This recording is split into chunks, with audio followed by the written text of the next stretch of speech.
Kakadosh Boker Tov. We're just continuing with the halachot of Pesach. There's a very important halacha on Siman Tav Samechet. There's a siman that brings down Shelo la'aso melacha be'erev Pesach achar Hatsot. You're not allowed to work on erev Pesach after Hatsot.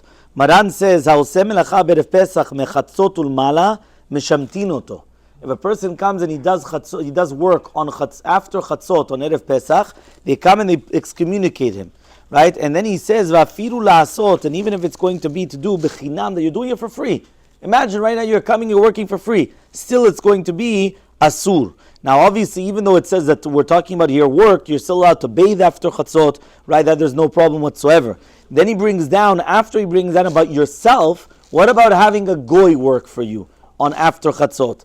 V'yesh mi she'oseh afilu al yedenu yudi. Some people prohibit even through a goy, yesh mi shematir, and some people permit. So here, since we have yesh v'yesh, halacha ki yesh batra, that you're allowed to have a goy work for you right after Hatzot.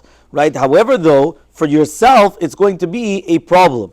Now, he does say in Siv Bet, one of these words, only if you're doing it in order to gain from it. Whether it's going to be you're going to get a wage, a salary, or you're doing it for free, but you're doing it, but if you're being metaken kelav liyom tov, that you're allowed to. So for example, you're right now, you want to sew a button on your own suit. You have to fix your suit for Yom Tov. That you're allowed to do. Or for example, kotev sefarim latzmo derech limudo. You're learning Torah, so you come and you start writing sefarim. You're learning, so you're allowed to come and you're allowed to do these things. That is going to be mutar. Now kodem chatzot. However, now we're talking about before chatzot. Makom shenagu laso melacha osin.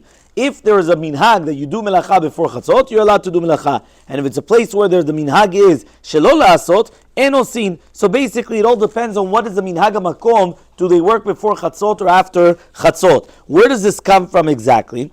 Because the Mishnah Berurah brings down, Pesach. We know that when do they start doing the shechita of the Korban Pesach? From Chatzot, from midday onwards. And therefore, everybody's obligated in the Korban Pesach.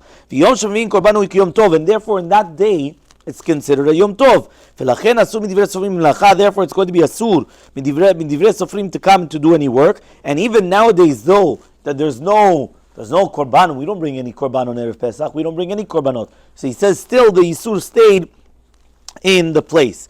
Now, even though Maran only just said that we excommunicate them, he brings down a halacha which is also very similar, whether it's going to be to the concept of whether a person is going to do on Purim or other things as well. A person will not see a siman bracha also from that melacha. So forget about now that let's say even a betim won't come and start putting the person in excommunication in nidui, but still a person also won't see siman bracha, they won't see bracha from that work that they did after chatzot. So it's very important that once it comes chatzot, right, on Erev Pesach, that a person realizes that now he has to stop working. So you have to do everything from before Chatzot in order to make sure. Again, you're allowed to prepare yourself for Yom Tov after Chatzot, whether it's bathing or other things as well, even though haircuts lechatachila also should be done before Chatzot. If it's going to be after Chatzot with a goy, that's going to be permitted, because we just said that through a goy it's going to be permitted. But other than that, a person is allowed to come and prepare for anything that he wants for Yom Tov after Chatzot. Bayom